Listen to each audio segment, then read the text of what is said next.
ಅಯ್ಯಪ್ಪನ ಮಕರ ಜ್ಯೋತಿಯೇ ಸುಳ್ಳು, ಬಯಲಾಯಿತು ಅಸಲಿ ಸತ್ಯ. ಬೆಟ್ಟದಲ್ಲಿ ಬೆಂಕಿ ಹಚ್ಚೋದ್ಯಾರು? ಅಯ್ಯಪ್ಪನ ಭಕ್ತರಿಗೆ ಬಿಗ್ ಶಾಕ್.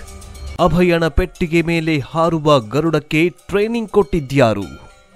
ವಿಡಿಯೋವನ್ನ ಶುರು ಮಾಡೋದಕ್ಕಿಂತ ಮುಂಚೆ ನೀವೇನಾದರೂ ಅಯ್ಯಪ್ಪನ ಭಕ್ತರಾಗಿದ್ರೆ ಸ್ವಾಮಿ ಶರಣಂ ಅಯ್ಯಪ್ಪ ಅಂತ ಕಮೆಂಟ್ ಮಾಡಿ.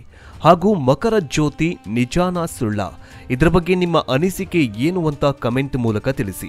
ಜೊತೆಗೆ ನಮ್ಮ ಯೂಟ್ಯೂಬ್ ಚಾನೆಲ್ನಲ್ಲಿ ಶಬರಿಮಲೆಯಲ್ಲಿರೋ ವಿಗ್ರಹ ನಿಜವಾದ ವಿಗ್ರಹ ಅಲ್ಲ, ಅಯ್ಯಪ್ಪನ ನಿಜವಾದ ವಿಗ್ರಹ ಈಗ ಎಲ್ಲಿದೆ ಎಂಬ ಕುರಿತು ಒಂದು ವಿಡಿಯೋ ಇದೆ. ಈ ವಿಡಿಯೋ ಮುಗಿದ ಬಳಿಕ ಅದನ್ನು ನೋಡಿ, ಜೊತೆಗೆ ನಮ್ಮ ಯೂಟ್ಯೂಬ್ ಚಾನೆಲ್ ಅನ್ನ ಸಬ್ಸ್ಕ್ರೈಬ್ ಮಾಡಿಕೊಳ್ಳಿ.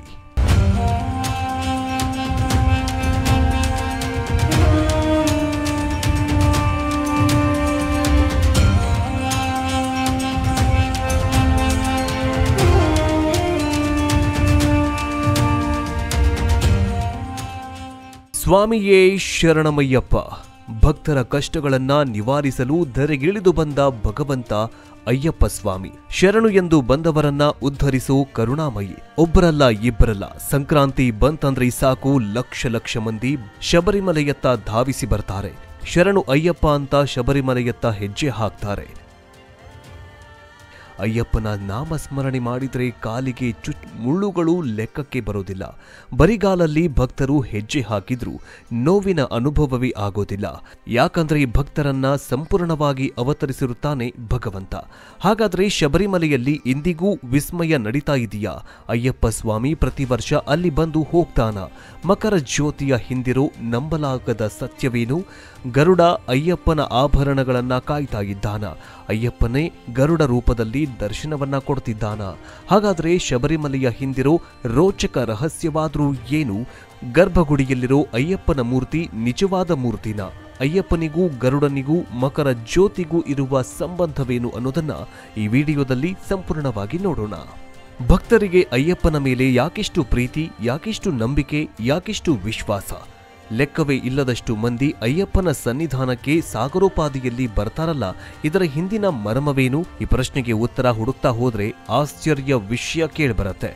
ಶಬರಿಮಲೆಯಲ್ಲಿ ಅಯ್ಯಪ್ಪ ಸ್ವಾಮಿ ಓಡಾಡ್ತಿದ್ದಾನಂತೆ. ಮಕರ ಸಂಕ್ರಾಂತಿಯ ಟೈಮಲ್ಲಿ ಅಯ್ಯಪ್ಪ ಕಾಣಿಸ್ಕೊಳ್ತಾನಂತೆ. ತನ್ನ ಸನ್ನಿಧಾನಕ್ಕೆ ಬರೋ ಭಕ್ತರನ್ನ ಉದ್ಧರಿಸ್ತಾ ಇದ್ದಾನೆ ಈ ಕಲಿಯುಗದ ದೈವ.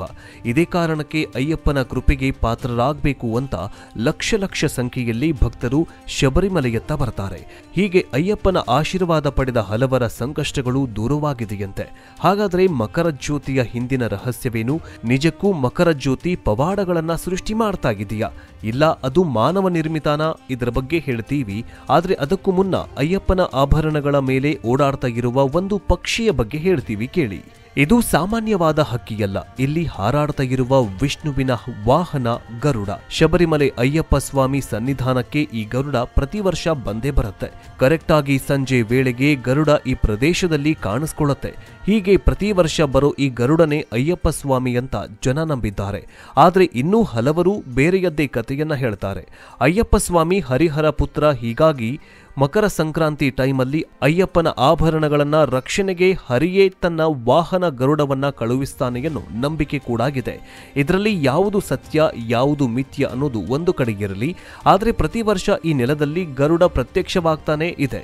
ಇದು ನಿಜಕ್ಕೂ ವಿಸ್ಮಯ ಅಂತಂದ್ರೇನೆ ತಪ್ಪಾಗ್ಲಿಕ್ಕಿಲ್ಲ. ಇದರ ನಡುವಲ್ಲೇ ಮತ್ತೊಂದು ಅಚ್ಚರಿ ಇದೆ. ಅದೇನಂತಂದ್ರೆ ಕಾಣಿಸಿಕೊಳ್ಳುವ ವಿಸ್ಮಯಕಾರಿ ಮಕರ ಜ್ಯೋತಿ. ಇದು ಪೊನ್ನಮ್ಮಲ ಮೇಡು ಬೆಟ್ಟದಲ್ಲಿ ಮಕರ ಸಂಕ್ರಾಂತಿಯ ದಿನ ಅಂದ್ರೆ ಪ್ರತಿ ವರ್ಷ ಜನವರಿ 14 ಅಥವಾ 15ನೇ ತಾರೀಕು ಮಕರ ಜ್ಯೋತಿ ಕಾಣಿಸ್ಕೊಳ್ಳುತ್ತೆ.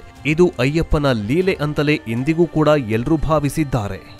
ಆದ್ರೆ ಮಕರ ಜ್ಯೋತಿಯ ಹಿಂದಿನ ಅಸಲಿ ಸತ್ಯ ಬೇರೆಯದ್ದೇ ಇದೆ. ಪೊನ್ನಮಲ ಮೇಡು ಅನ್ನೋ ಈ ಬೆಟ್ಟದಲ್ಲಿ ಕಾಣಿಸಿಕೊಳ್ಳುವ ಬೆಳಕು ದೇವರ ಸ್ವರೂಪ ಅಂತಲೇ ಎಲ್ಲರೂ ಭಾವಿಸಿದ್ದಾರೆ. ಆದ್ರೆ ಅದು ಮಾನವ ನಿರ್ಮಿತ ಬೆಳಕು. ಭಕ್ತರನ್ನ ಸೆಳೆಯಲು ದೇವಸ್ಥಾನದ ಆಡಳಿತ ಮಂಡಳಿಗೆ ಈ ಬೆಳಕನ್ನ ಸೃಷ್ಟಿ ಮಾಡ್ತಾ ಇದೆ. ಆದ್ರೆ ಇದು ಬಹುತೇಕರಿಗೆ ಗೊತ್ತೇ ಇರಲಿಲ್ಲ. ಈ ಬಗ್ಗೆ ಅನುಮಾನಗೊಂಡು ಕೆಲವರು ಬೆಟ್ಟವನ್ನ ಪರಿಶೀಲಿಸಿದಾಗ ಅಲ್ಲಿ ಕರ್ಪೂರ ಮತ್ತಿತರ ಸಾಮಗ್ರಿಗಳು ಪತ್ತೆಯಾಗಿದ್ವು. ಈ ಪ್ರಕರಣ ಕೋರ್ಟ್ ಮುಂದೆ ಹೋದಾಗ ಅಸಲಿ ಬಣ್ಣ ಬಯಲಾಗಿತ್ತು. ದೇವಸ್ಥಾನದ ಆಡಳಿತ ಮಂಡಳಿಗೆ ತಾನೇ ಕೃತಕ ಜ್ಯೋತಿಯನ್ನ ಸೃಷ್ಟಿಸಿತ್ತು ಅನ್ನೋದು ಒಪ್ಪಿಕೊಂಡಿದೆ. ಆದರೆ ತಾವು ಯಾಕೆ ಈ ತರ ಮಾಡಿದ್ದೇವೆ ಅನ್ನೋದಕ್ಕೂ ಸ್ಪಷ್ಟನೆ ನೀಡಿತ್ತು. ಬೆಟ್ಟದಲ್ಲಿ ಬೆಳಕು ಕಾಣಿಸ್ಕೊಳ್ತಾ ಇದ್ದದ್ದು ನಿಜ. ಪ್ರತಿ ವರ್ಷ ಸಂಕ್ರಾಂತಿ ಟೈಮಲ್ಲಿ ಇಲ್ಲಿ ಬೆಳಕು ಕಾಣಿಸ್ಕೊಳ್ತಾ ಇತ್ತು. ಅದು ಉತ್ತರ ನಕ್ಷತ್ರದ ಬೆಳಕಾಗಿತ್ತು. ಆದರೆ ಕಾಲಕ್ರಮೇಣ ಉತ್ತರ ನಕ್ಷತ್ರದ ಬೆಳಕು ಕಣ್ಮರೆಯಾಗ್ತಾ ಹೋಯಿತು. ಆದರೆ ಇದು ಭಕ್ತರಿಗೆ ಗೊತ್ತಾಗದಂತೆ ಮಾಡಿದ ದೇಗುಲದ ಆಡಳಿತ ಮಂಡಳಿ ಅದೇ ತರಹದ ಬೆಳಕನ್ನ ಸೃಷ್ಟಿ ಮಾಡುವುದಕ್ಕೆ ಮುಂದಾಯಿತು.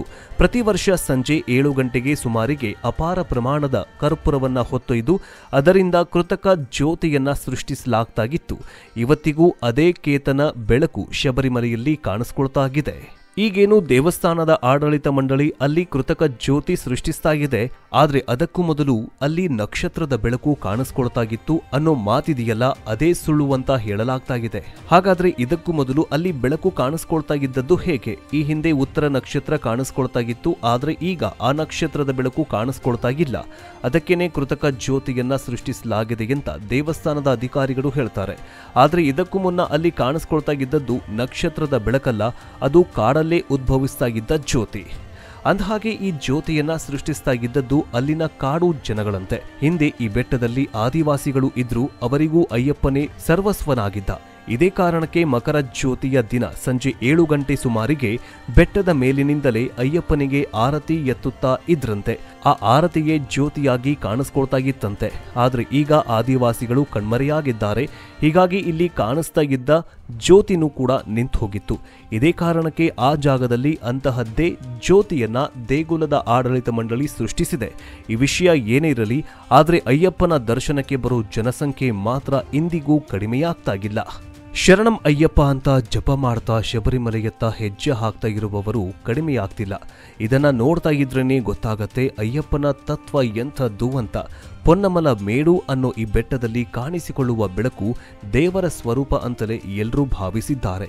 ಇನ್ನು ಅಯ್ಯಪ್ಪನ ಮಾಲೆ ಧರಿಸುವುದು ಸಾಮಾನ್ಯದ ಮಾತಲ್ಲ. ಇದರ ಹಿಂದೆ ಒಂದು ಪೌರಾಣಿಕ ಕಥೆಯೇ ಇದೆ. ಅಯ್ಯಪ್ಪ ಸ್ವಾಮಿ ಶನೀಶ್ವರನಿಗೆ ನೀನು ನನ್ನ ಭಕ್ತರನ್ನ ಕಾಡಬೇಡ ಅಂತ ಹೇಳ್ತಾನೆ. ಆದ್ರೆ ಶನೇಶ್ವರ, ನಾನು ದೇವಾನುದೇವತೆಗಳನ್ನೇ ಬಿಟ್ಟಿಲ್ಲ, ನನ್ನ ದೃಷ್ಟಿಗೆ ಬೀಳುವವರೇ ಇಲ್ಲ, ಹೀಗಾಗಿ 7 ವರ್ಷ ತೊಂದರೆಯನ್ನ ಅನುಭವಿಸಲೇಬೇಕು ಅಂತ ಹೇಳ್ತಾನೆ. ಹಾಗಾಗಿ ಅಯ್ಯಪ್ಪ ಸ್ವಾಮಿಯು ನೀನು 7 ವರ್ಷ ಕಾಡೋ ತೊಂದರೆಯನ್ನ ನನ್ನ ಭಕ್ತರಿಗೆ ಬರೀ 41 ದಿನ ನೀಡು ಅಂತ ಕೇಳ್ತಾನೆ. ಅದಕ್ಕೆ ಶನೇಶ್ವರ ಒಪ್ಪಿಕೊಳ್ತಾನೆ. ಇನ್ನು ಶನೇಶ್ವರನ ಒಪ್ಪಂದದ ಪ್ರಕಾರ ಶನೇಶ್ವರನಿಗೆ ಪ್ರಿಯವಾದ ಕಪ್ಪು ಬಣ್ಣದ ವಸ್ತ್ರವನ್ನ ವ್ರತದ ವೇಳೆ ಧರಿಸಬೇಕಾಗತ್ತೆ. ಹಾಗೂ ಇದರ ಹಿಂದೆ ವೈಜ್ಞಾನಿಕ ಹಿನ್ನೆಲೆಯೂ ಕೂಡ ಇದೆ. ಅಯ್ಯಪ್ಪನ ವ್ರತ ಚಳಿಗಾಲದಲ್ಲಿ ಆರಂಭವಾಗತ್ತೆ. ಈ ಕಾಲದಲ್ಲಿ ಕಪ್ಪು ಬಣ್ಣದ ಬಟ್ಟೆ ಧರಿಸುವುದರಿಂದ ದೇಹವನ್ನ ಬೆಚ್ಚಗಿಡತ್ತೆ. ಅಂದ್ರೆ ದೇಹದ ಉಷ್ಣತೆಯನ್ನ ಸಮತೋಲನವಾಗಿ ಇಡತ್ತೆ. ರಕ್ತ ಸಂಚಲನ ಸಹ ಸರಾಗವಾಗಿ ಆಗತ್ತೆ. ಇನ್ನು ಇರುಮುಡಿಯನ್ನ ಯಾಕೆ ಕಟ್ತಾರೆ ಅನ್ನೋದಕ್ಕೂ ಒಂದು ಪೌರಾಣಿಕ ಹಿನ್ನೆಲೆ ಇದೆ. ಹಿಂದೆ ಅಯ್ಯಪ್ಪ ಸ್ವಾಮಿ ಹುಲಿ ಬೇಟೆಗೆ ಅಂತ ಕಾಡಿಗೆ ಹೋದಾಗ ಒಂದೇ ಬಟ್ಟೆಯಲ್ಲಿ ಒಂದು ಗಂಟಿನಲ್ಲಿ ಪೂಜಾ ಸಾಮಗ್ರಿಗಳು, ಇನ್ನೊಂದು ಗಂಟಿನಲ್ಲಿ ದಿನಬಳಕೆಯ ವಸ್ತುಗಳನ್ನ ಕಟ್ಟಿಕೊಂಡು ಹೋಗ್ತಾ ಇದ್ದಂತೆ. ಹೀಗಾಗಿ ಇರುಮುಡಿಯನ್ನ ಈ ರೀತಿ ಕಟ್ಟಿ ಭಕ್ತರು ಹೋಗ್ತಾರೆ ಎಂಬ ನಂಬಿಕೆಗಿದೆ. ವೈಜ್ಞಾನಿಕವಾಗಿ ಹೇಳೋದಾದ್ರೆ ಮನುಷ್ಯನ ದೇಹ ಮತ್ತು ಮಾನಸಿಕ ವರ್ತನೆಗಳು ವ್ಯಕ್ತಿಯ ಮೆದುಳಿನ ಮೇಲೆ ಅವಲಂಬಿತವಾಗಿರುತ್ತೆ. ನಮ್ಮ ಮೆದುಳಲ್ಲಿ ತಲೆಯ ಮುಂಭಾಗದಲ್ಲಿ ಸೆರಿಬ್ರೆಮ್ ಮತ್ತು ಹಿಂಭಾಗದಲ್ಲಿ ಸೆರಿಬೆಲ್ಲುಮ್ ಎಂಬ 2 ವ್ಯವಸ್ಥೆಗಳು ಇವೆ. ಇರುಮುಡಿ ಕಟ್ಟಿ ತಲೆಯ ಮೇಲೆ ಇಟ್ಟುಕೊಳ್ಳುವ ವಿಧಾನದಿಂದ ಈ 2 ಗ್ರಂಥಿಗಳು ಸರಿಯಾಗಿ ಕೆಲಸ ಮಾಡುತ್ತವೆ. ಒಂದು ಗಂಟಿನಲ್ಲಿ ಅಕ್ಕಿ ಬರುವಂತೆ ಮಾಡಿ ಅದನ್ನ ತಲೆ ಮೇಲೆ ಇಡಲಾಗತ್ತೆ. ಇನ್ನೊಂದು ಗಂಟಿನಲ್ಲಿ ಕಾಯಿ ಬರುವಂತೆ ಮಾಡಿ ಅದನ್ನ ತಲೆಯಿಂದ ಭುಜದ ಮೇಲೆ ಇಳಿಬಿಟ್ಟು ಕಟ್ಟಲಾಗತ್ತೆ. ತುಂಬಾ ದಿನಗಳವರೆಗೆ ಯಾತ್ರೆಯಲ್ಲಿ ಇರೋದ್ರಿಂದ ಸರಿಯಾದ ಆಹಾರ ಸಿಗದೆ ಆರೋಗ್ಯ ಹದಗೆಡುವ ಸಾಧ್ಯತೆ ಇರುತ್ತೆ.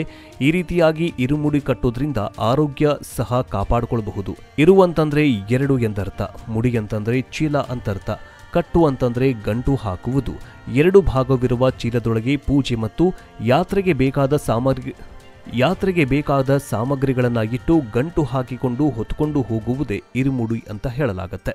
ಇರುಮುಡಿ ಇಲ್ಲದ ಭಕ್ತರನ್ನ ಶಬರಿಮಲೆ ಅಯ್ಯಪ್ಪ ಸ್ವಾಮಿಯ 18 ಮೆಟ್ಟಲು ಏರುವುದಕ್ಕೆ ಬಿಡೋದಿಲ್ಲ. ಹೀಗಾಗಿ ಅಯ್ಯಪ್ಪನ ಭಕ್ತರು ಇರುಮುಡಿಯನ್ನ ಹೊತ್ತು ಅಯ್ಯಪ್ಪನ ಸನ್ನಿಧಾನಕ್ಕೆ ಬರ್ತಾರೆ.